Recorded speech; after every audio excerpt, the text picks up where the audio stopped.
From the studios of Adaba 8.9 FM, it's midday. Good afternoon, I'm Adeola Adekunle with Global News. In the news, Tinubu to meet business leaders in Lagos on Tuesday. DR Congo expels Rwanda's ambassador. Death toll from India bridge collapse rises to 132. This is the news. All Progressives Congress presidential candidate Asiwaju Bola Ahmed Tinubu will meet with business and the organized private sector leaders in Lagos on Tuesday. The meeting with the business leaders and captains of industry will hold at the Eco Hotel and Suites. It will afford the economic players and thought leaders in the private sector to interact with the APC candidate and interrogate his action plan for Nigeria.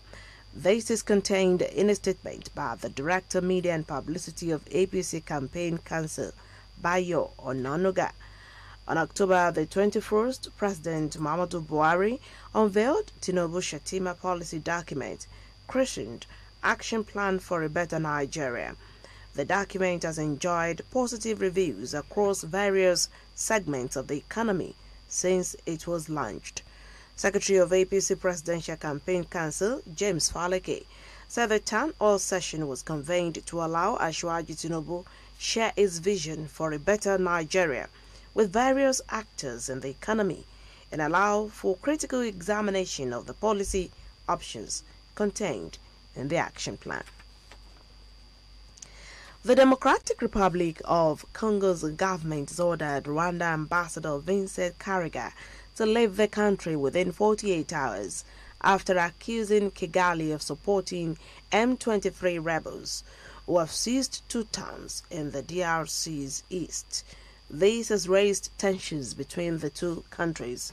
Saturday's announcement by government spokesman Patrick Muyaya came after a meeting of the Defense Council presided over by President Felix Tshisekedi in the wake of rebels seizing control of Kiwanja and Rushuru in the province of North Kivu. DR Congo has repeatedly accused Rwanda of backing the rebels, an allegation Rwanda has repeatedly denied. The decision to expel Karega is expected to further ratchet up tensions between the 2 countries whose relations have been fraught for decades. Now, the United States is preparing to send 6 nuclear-capable B-52 bombers to an air base in northern Australia. This is according to the Australian Broadcasting Corporation. Citing U.S. documents, it was reported that Washington had drawn up detailed plans to build dedicated facilities for the aircraft at the Tyndall Air Base, about 300 kilometers south of the city of Darwin in Australia's Northern Territory. The Australian Department of Defense did not comment on the report, but the U.S. Air Force told reporters that its ability to deploy bombers to Australia sends a strong message to adversaries about the U.S. ability to project lethal air power. Analysts told newsmen that the move was a warning to China amid fears it could invade a self-ruled island of Taiwan. The 2 men whose convictions for the 1965 assassination of Malcolm X were overturned last year will receive $36 million from the city and state of New York. Their lawyer confirmed this to newsmen. The 2 men, Mohammed Aziz and Khalil Islam, always maintained they did not commit the murder. 84-year-old Aziz had sought $40 million after serving about 2 decades in prison and more than 55 years after being wrongly blamed in the case that raised questions about racism in the criminal justice system. Aziz is married and has 6 children. Islam, who died in 2009 at age 74, also spent more than 20 years in prison and was exonerated in November 2021. His estate had also filed a $40 million suit. They were released in the mid-1980s, but it was not until November 2021 that their names were fully cleared by the New York State Supreme Court, which called their convictions almost a half-century ago a failure of justice. You're on to Global News from Adaba 88.9 FM, Akure, transmitting from Ilaramokin. Luis Inácio Lula da Silva has won Brazil's presidential election by a whisker. However, the incumbent Jair Bolsonaro has not conceded defeat, and there are concerns the far-right contender might challenge the result. According to the country's election authority, Lula secured 50.8% of the vote, compared to 49.2% for Bolsonaro on Sunday. Bolsonaro had been leading throughout the first half of the vote count, but as soon as Lula took the lead, the streets of Sao Paulo's city center filled with the sound of cars honking their horns. People in Rio de Janeiro's Ipanema neighborhood could be heard shouting, "It turned."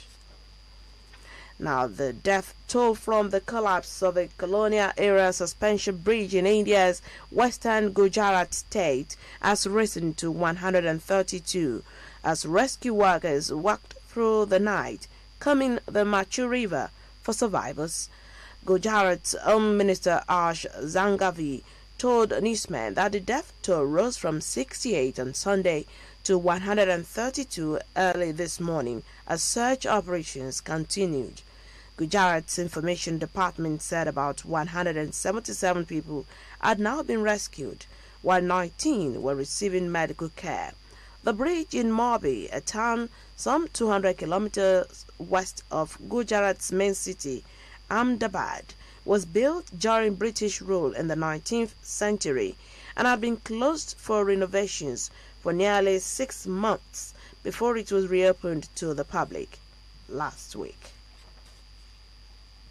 South Korean Prime Minister Ahn Duk-soo has promised a thorough investigation into the Halloween crush over the weekend that killed more than 150 people in the capital and plunged the country into mourning.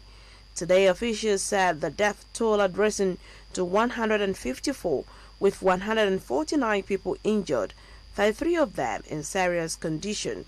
Tens of thousands of people had crowded into the narrow streets and alleyways of Seoul's popular Itaewon district on Saturday for the first major Halloween festivities since the COVID-19 pandemic struck 3 years ago. Many of the revelers wearing their teens and dressed in Halloween costumes. Witnesses say chaos erupted when people poured into one particularly narrow and sloppy alley, even after it was already packed. On Monday morning, people laid white chrysanthemums, drinks, and candles outside an exit of the Itaewon metro station, a few steps away from the site of the crash. Officials in Chinese cities and provinces across the country are pulling no punches and stamping out sporadic COVID-19 outbreaks as winter nears, quickly closing venues and enforcing longer temporary lockdowns on millions of people. Cases in mainland China hit 2,898 on Sunday, topping 2,000 for a second straight day and pressuring the country's controversial zero-COVID policy, which has hamstrung the economy and exasperated its citizens. In Guangdong province, manufacturing center Guangzhou has seen a spate of cases over the past week that has closed some districts. Haizu's 1.8 million residents, or about 10% of Guangzhou's population, have been the worst hit. Today, Shanghai Disney Resort said it closed the entire resort due to COVID prevention measures in the city. Now, sport. Brazilian superstar Neymar trial in Spain over his transfer to Barcelona in 2013 is expected to wrap up today after Spanish prosecutors last week dropped their fraud charges against the player. The 30-year-old and the 8 other defendants, including his parents, who manage his affairs, and 2 former Barca presidents, will be allowed to make closing arguments to the Barcelona court. Spanish prosecutors have been seeking a 2-year prison term and a fine of 10 million euros for Neymar, a key member of the Brazil team that will be heading to the World Cup in Qatar in November. But in a surprise move, the state prosecutor withdrew all criminal charges against Neymar and the rest of the accused, arguing there was not enough evidence presented in court that a crime had been committed. And now to end global news, a recap of our top stories.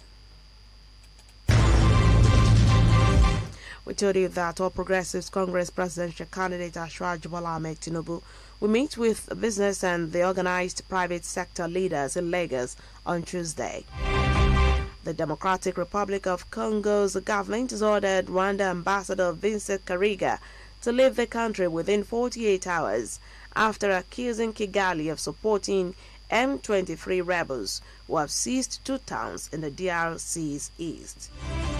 And we told you that the death toll from the collapse of a colonial-era suspension bridge in India's western Gujarat state has risen to 132 as rescue workers walked through the night, combing the Machu River for survivors.